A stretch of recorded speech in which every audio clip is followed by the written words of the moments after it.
Shalom peuple de Dieu, shalom, j'espère bien vous allez bien par la grâce du Seigneur. Je salue tous les chrétiens au monde entier, ainsi que je salue tous les fidèles de Marvelous Kingdom, ainsi que vous qui nous suivez en ligne chaque mercredi dans la chambre des prières. Que le Seigneur Dieu vous accorde la paix et sa joie cet après-midi.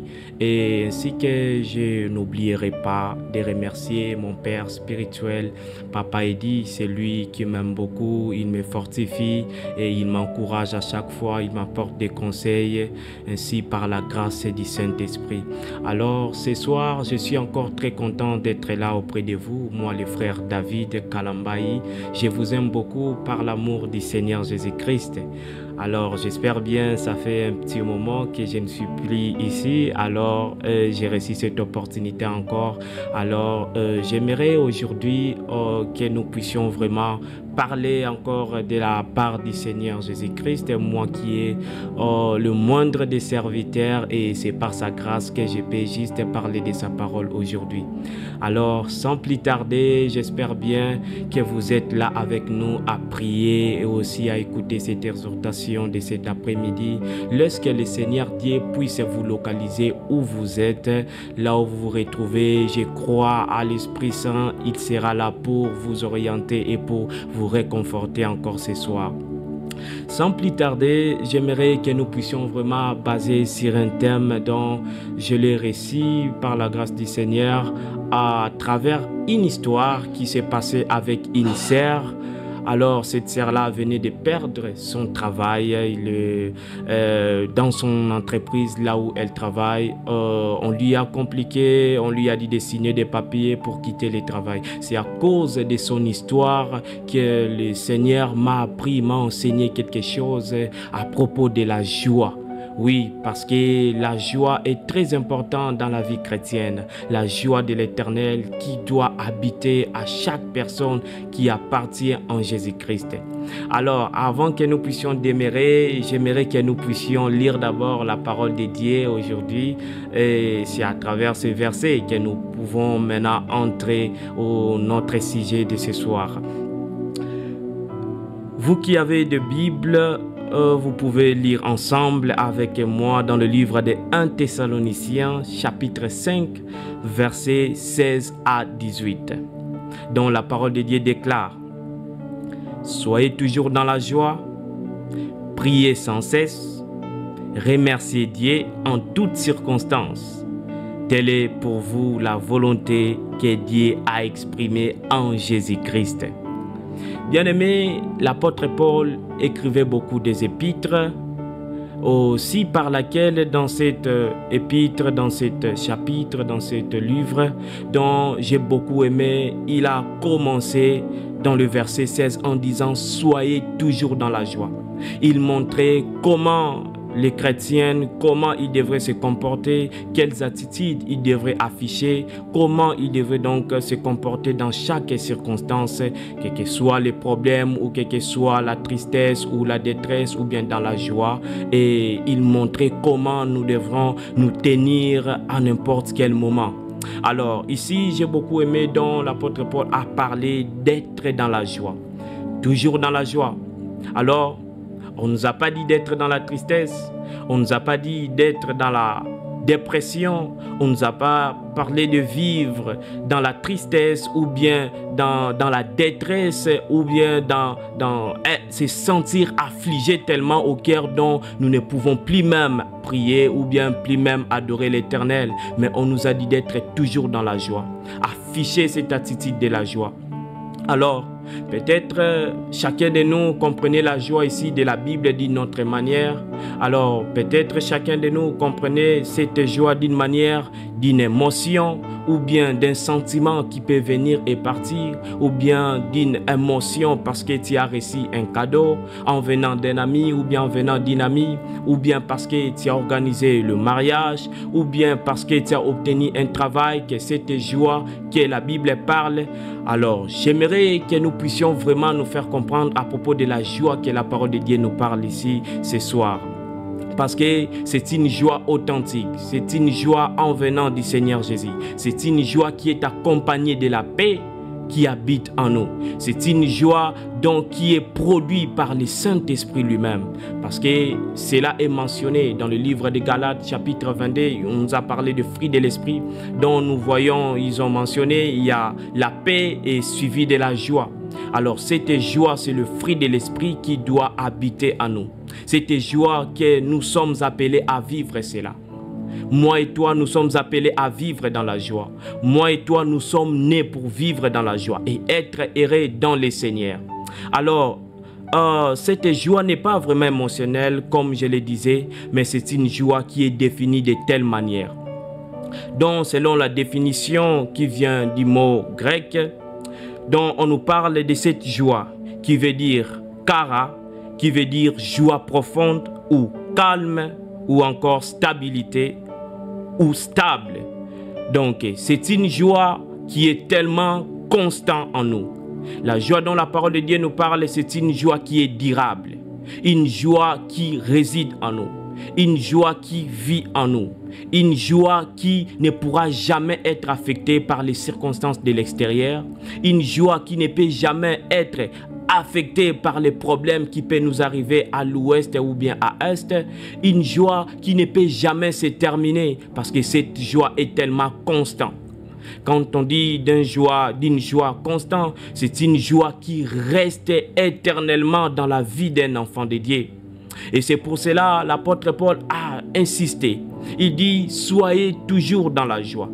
Bien-aimés, la joie nous apporte beaucoup de bonnes humeurs. Lorsque nous ne sommes pas dans la joie, on n'a pas la motivation. Lorsque nous ne sommes pas dans la joie, on n'a pas le courage. Lorsque nous ne sommes pas dans la joie, on n'a pas cette force de pouvoir accomplir ou bien faire quelque chose. Même pour adorer, ça devient difficile. Même pour prononcer des mots, adorer notre Seigneur Jésus, ça devient difficile parce que nous manquons la vraie joie que nous nécessitons. Alors, dans cette définition, nous pouvons juste comprendre que cette joie est aussi apportée par la grâce et par la faveur dont le Seigneur nous apporte par son amour. Parce que c'est le Seigneur qui habite en nous, le Saint-Esprit qui habite en nous, qui produit cette joie en nous. Parce que c'est le fruit de l'Esprit. Alors, bien-aimés, cette joie que moi et toi nous avons besoin, c'est dans cette joie dont la Bible parle. Parce que la joie émotionnelle est éphémère. Ça peut venir et partir. Comme un artiste chrétien a chanté, Bisengo Yamuki, les Apona Yamuki et Kendaka. Alors la joie du Seigneur, la joie que la Bible nous parle, c'est la joie qui doit rester à nous. Même si nous perdons le membre de nos familles, même si nous perdons des travail, même si nous perdons des personnes chères ou bien des opportunités importantes. Et ces circonstances nous ont rendus tristes, ces circonstances nous ont rendus affligés. Mais la joie là de la parole de Dieu, l'Esprit de Dieu qui habite en nous, lui-même Jésus-Christ qui produit en nous cette joie, alors nous serons toujours dans la paix. Oui, parce que cette joie est liée aussi à la paix. C'est pour cela que j'aimerais t'encourager aujourd'hui ce soir. J'aimerais te parler de cette joie parce que je vois aujourd'hui plusieurs personnes ne vivent plus dans la joie dont la parole de Dieu nous parle. Alors chacun de nous commence à chercher sa consolation de notre côté. Chacun de nous commence à chercher la consolation en cherchant de l'argent. Chacun de nous commence à chercher la consolation en cherchant des amis. En pensant que si je suis entouré de personnes, je serai consolé. En pensant que si je suis entouré de richesses, je serai consolé. Bien-aimés, nous nous trompons. Nous pouvons être consolés que si seulement le Saint-Esprit qui habite en nous, c'est lui qui produit l'esprit de la joie. C'est lui qui produit cette fruit de la joie. C'est en ces moments-là que nous allons vivre dans une vraie consolation. Oui, nous ne pouvons pas fuir loin de la face de l'Éternel. Parce que c'est à cause de sa présence que nous allons expérimenter cette joie. C'est à cause de la présence du Saint-Esprit que nous allons vivre cette joie. Ça m'arrive des fois lorsque je me réveille le matin et que je ne prie pas et que je ne lis pas la parole de Dieu. Alors je commence ma journée comme ça, je vais me sentir comme si quelque chose s'est passé le matin et cela m'a vraiment frustré. Comme si j'étais vraiment dans la désolation. Comme si j'avais vraiment perdu quelque chose en moi. Pourquoi? Parce que je n'ai pas eu le temps de prier ou bien d'adorer le Seigneur le matin. Parce que je n'ai pas pu consacrer ma journée entre les mains du Seigneur Jésus. Je n'ai pas pu passer mon temps devant la face du Seigneur. Oui, c'est pour cela. Cette joie consiste à nous les chrétiens de demeurer devant la présence du Seigneur, de rester devant sa face pour que cette joie puisse demeurer et rester constante en nous.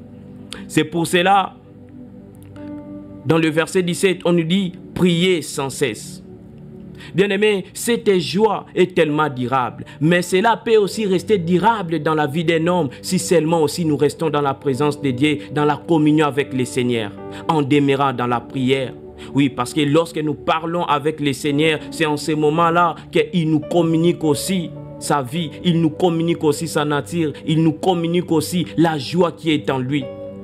Et c'est pour cela qu'il disait « Errez, vous qui serez persécutés. Errez, vous qui serez insultés.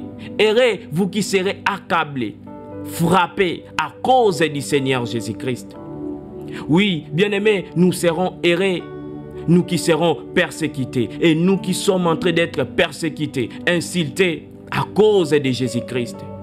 Oui, cherchons à passer des moments, des circonstances qui peuvent peut-être qui peuvent surpasser nos pensées. Ces moments qui peuvent être troublants dans nos vies, mais nous pouvons juste les passer devant la face du Seigneur. Parce que dans sa présence, c'est là où réside la joie. Dans sa présence, c'est là où réside la joie du Seigneur. Cette joie, c'est une espérance en nous. Cette joie, ça nous donne de l'espoir. Cette joie, lorsque nous passons dans le combat, ça nous donne de l'espoir. Nous savons qu'après ce combat, il y aura la joie, il y aura une restauration, il y aura une délivrance, il y aura un changement. Oui, parce que lorsque la joie de la parole de Dieu qu'on nous dit, cette joie qui est produite par le Saint-Esprit, le fruit de l'Esprit, l'Esprit de Dieu qui est en nous, qui produit cette fruit de la joie, ça nous aide d'avoir de l'espoir. Et c'est pour cela, on peut même déclarer le Christ en nous, l'espérance de la gloire, l'espérance de l'avenir, l'espérance de notre vie. Et c'est pour cela, cette joie nous rappelle même de l'amour que le Christ a pour nous. La joie du Seigneur nous rappelle même de la manière dont le Christ a souffert pour moi et toi sur la croix. Et aucun problème dans ce monde peut nous affecter ou bien nous empêcher de pouvoir être joyeux. Aucune circonstance qui peut surpasser la joie dont le Seigneur a parlé dans sa parole. Il a dit, demandez et vous allez recevoir, ainsi que pour que la joie soit parfaite dans vos vies. Le Seigneur insiste pour que la joie soit rendue parfaite dans nos vies, complète dans nos vies. Oui, il veut que nous puissions être dans la joie. Bien-aimé, de quelle joie dont toi tu positionnes ta vie? Est-ce que c'est de la joie émotionnelle qui peut venir et partir à cause de quelque chose qu'on peut t'offrir? Ou bien c'est donc la joie qui est produite par l'Esprit Saint? C'est donc la joie qui est produite par l'Esprit de Dieu qui habite en toi. Parce que lorsque tu ne vis plus dans la présence du Seigneur, tu ne peux pas expérimenter cette joie dans ta vie. Et c'est pour cela aujourd'hui, plusieurs sont en train de partir, de mourir à cause des crises cardiaques, à cause de l'estomac, à cause des problèmes, à cause des stress, parce qu'il manque la vraie joie. La vraie joie peut être produite lorsque tu demeures dans la présence du Seigneur. Sa présence apporte la joie totale dans nos vies. Ça fait en sorte que moi et toi, aujourd'hui, nous ne puissions pas abandonner. Cette joie nous permet d'exprimer cela. Oui, c'est une joie qui apporte la faveur. Parce que lorsque nous voyons l'apôtre Paul, il est en train de dire, l'apôtre Paul est en train de dire, si nous pourrons le lire, dans le livre de Philippiens, chapitre 4, verset 4 d'abord. Je pourrais lire d'abord ces versets. On dit, réjouissez-vous de ce que le Seigneur est pour vous. On est en train de nous dire de se réjouir de ce que Jésus-Christ est pour nous. Bien-aimés, on ne nous dit pas de se réjouir à cause des biens matériels. On ne nous dit pas de se réjouir parce que nous sommes dans un pays où on peut tout avoir.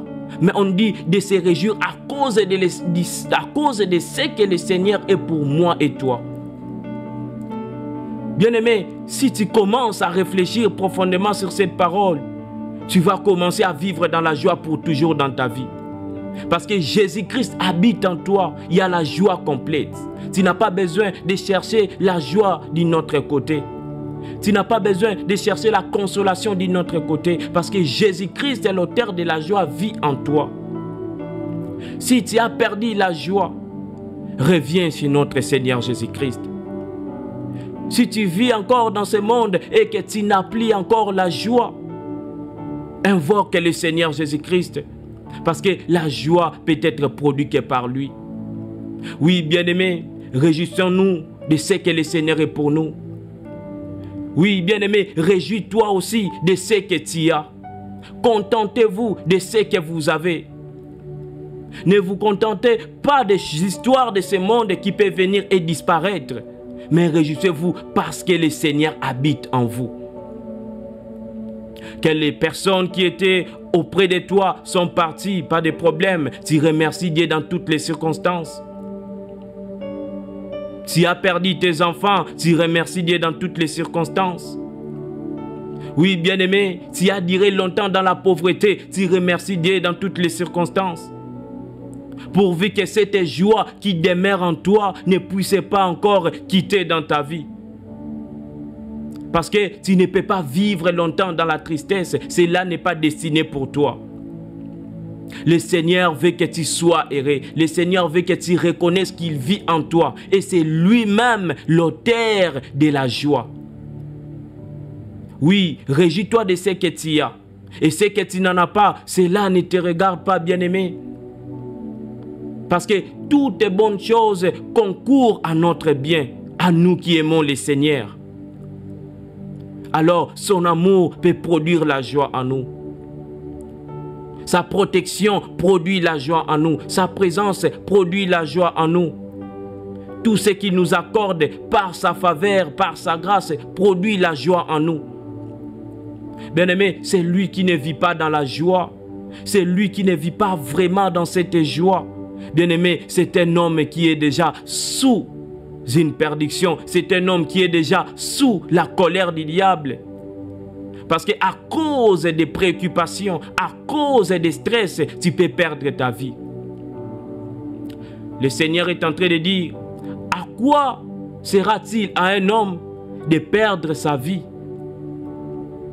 À quoi sera-t-il à un homme de gagner le bien de ce monde et de perdre toute sa vie?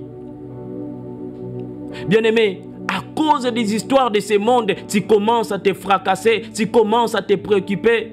Tu commences à pleurer matin, midi, soir. Tu oublies même que le Seigneur est capable de t'accorder ce que tu as besoin. Oui, l'homme peut recevoir seulement de ce qui lui a été accordé au ciel. Ce qui vient du ciel, c'est ce qui apporte la paix et la joie totale dans nos vies. Et c'est pour cela qu'il dit, ne troublez point votre cœur. Croyez en Dieu. Ayez foi en Dieu et croyez en Jésus-Christ. Car dans la maison du Seigneur Jésus, il y a beaucoup de places, il y a beaucoup de demeures. Il accueille tout le monde. Il veut combler nos cœurs, il veut combler nos vies. Bien-aimé, laisse que ta joie se produise parce que le Seigneur habite en toi. Oui, parce que la joie émotionnelle vient souvent et ça part. Aujourd'hui, plusieurs vivent dans la tension. À tout moment, ils sont dans la maladie, certaines maladies qui résident en eux à cause des pensées. La joie n'est plus en eux. Bien-aimé, reviens dans le Seigneur. C'est ça la vraie joie. Le Seigneur est la vraie joie.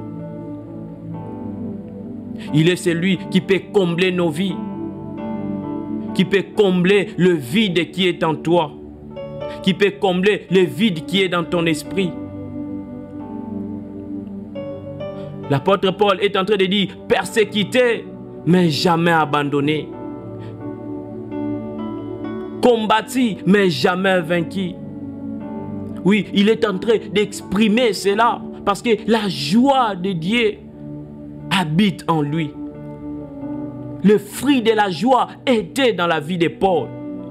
Bien que les circonstances qu'il passait, mais il pourrait exprimer cela. Parce qu'il expérimentait la joie du Seigneur. Ça nous aide à exprimer positivement, différemment que les situations que nous voyons dans nos propres yeux. Cette joie nous permet de voir les circonstances différemment que le monde. La joie du Seigneur, lorsque les choses ne marchent pas, lorsque les choses ne sont pas bonnes, à la place de te stresser, il dit personne ne pourra ajouter un plus dans sa vie à cause de ses préoccupations, à cause de ses stress. Tu ne pourras pas ajouter même un plus d'âge dans ta vie. C'est pour cela que tu dois te contenter de ce que le Seigneur t'a accordé. Tu dois te contenter de ce qu'il a accompli sur la croix. Tu dois te contenter de la récompense qui t'attend au dernier jour. Tu dois te contenter parce que tu appartiens à Jésus-Christ. Tu es un enfant de Dieu. Tu n'es pas n'importe qui. Contente-toi de l'identité que le Christ t'a donnée. Contente-toi à tout moment parce qu'il t'a racheté au milieu de ce monde. Oui, vis dans la joie, sois heureux. Parce qu'à tout moment, le Seigneur nous fait faveur. À tout moment, le Seigneur nous fait grâce. La grâce surtout du Seigneur. Ne regarde pas là où tu te trouves. Ne regarde pas ta famille. Ne regarde pas ton identité. Lorsque la grâce et la faveur du Seigneur te localisent, ça change totalement ta vie. Ça change l'histoire de ta vie. Soyez toujours heureux. Et priez toujours sans cesse. Demeurez dans la présence du Seigneur. Partout où vous pouvez être, ayez cette attitude de la joie. Manifestez cette joie.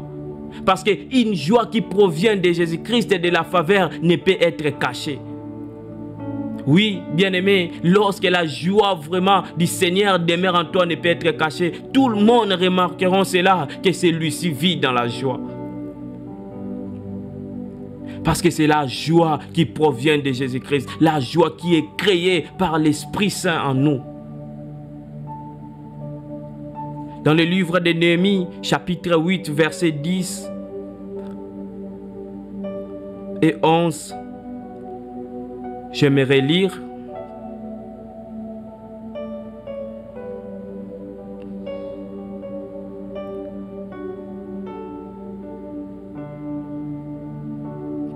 Dans le livre de Néhémie, chapitre 8, verset 10, on nous dit ceci.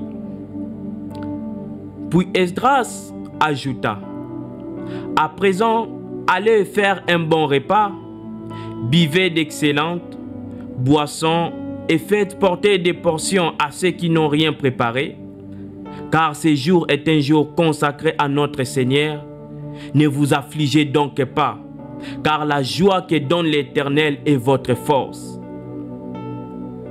Le verset 11, de leur côté les Lévites calmaient tout le peuple en disant, soyez tranquilles, car ce jour est consacré à Dieu, ne vous attristez donc pas. Bien-aimés, on nous dit que la joie que donne l'Éternel est notre force. Bien-aimés, la joie qui provient de l'Éternel Dieu, la joie qui est créée par le Saint-Esprit, c'est notre force de tous les jours. C'est notre force.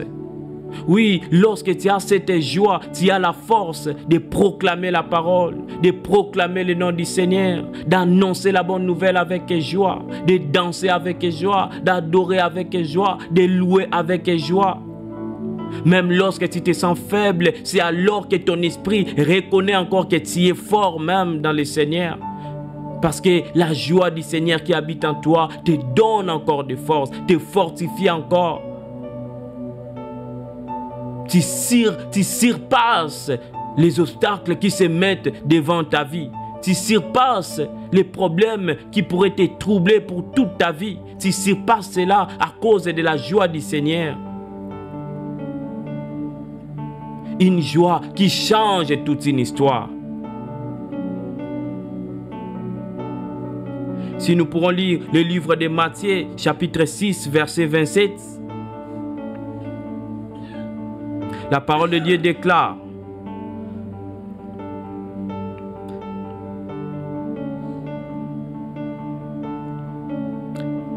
d'ailleurs, qui de vous peut à force d'inquiétude prolonger son existence, ne serait-ce que de quelques instants? Personne ne peut donc prolonger sa vie à cause de ses inquiétudes. Personne ne peut donc prolonger sa vie. Personne ne peut donc chercher la consolation à cause de ses inquiétudes. Personne ne peut donc obtenir une chose qui va apporter même la bonne santé, ou bien la bonne humeur, ou bien un bon état d'esprit dans sa vie à cause de ses inquiétudes.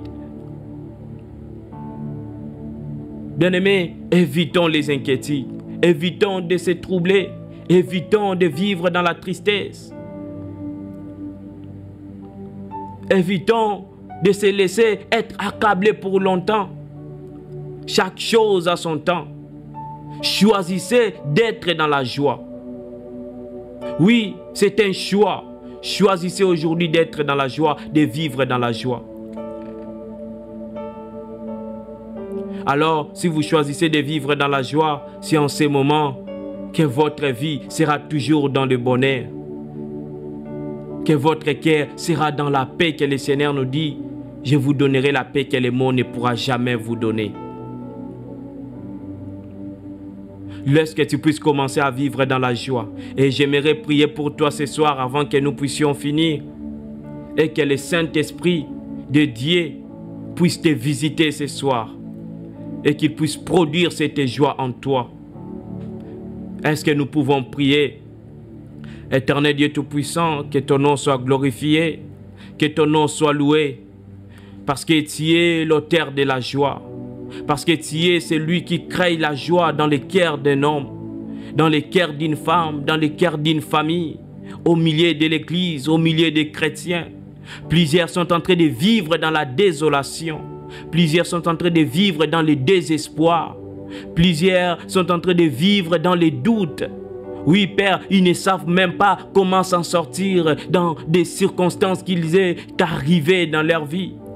Oh Père, aujourd'hui, j'aimerais que tu puisses restaurer le cœur d'une personne par ta joie. Aujourd'hui, j'aimerais que tu puisses toucher le cœur d'une personne, oui, par ta présence. Oui, laisse que Père éternel, ces dons même qui ont perdu ta présence depuis longtemps et qui ne vivent plus dans la joie, et que toi, tu puisses reconstruire leur vie. Oui, visitez-les au nom puissant de Jésus-Christ. Oui, Père éternel, nos cœurs ont besoin de la joie. Laisse que Père, notre joie soit basée sur ta grâce. Notre joie soit basée sur ta parole. Notre joie soit basée de ce que toi tu es pour nous. Et non de ce que le monde peut nous montrer ou bien nous offrir. Oh Père éternel, que nos cœurs puissent vivre dans l'allégresse à tout moment, à toute circonstance, Père éternel. Oui, et que nous ayons l'espérance ferme que nul ne pourra détruire cela. Parce qu'aucune circonstance pourra affaiblir la joie qui est en nous, pourra affecter la paix interne qui réside dans nos vies. Oh Jésus, la joie que tu donnes, Père éternel, et que toi tu puisses nous orienter, nous guider. Enfin, Père éternel, de ne plus retourner dans les troubles ou bien dans les pensées négatives, mais à tout moment que nous puissions confesser que Jésus-Christ, tu es notre Seigneur, tu es notre Dieu, tu es mort pour nous sur la croix et ressuscité le troisième jour, et nous avons reçu la vie éternelle, et que notre joie soit basée à l'œuvre de la croix, à ce qui nous attend, à cette grande récompense qui nous attend au ciel. Oh, laisse que ta joie, Père éternel, puisse être avec tout le monde. Et que ta paix puisse être avec tout le monde, Seigneur Jésus, qui me suivent, Père éternel, et qui nous suivent dans la chambre de prière. Et que toi, tu puisses visiter leur vie. Au nom puissant de Jésus.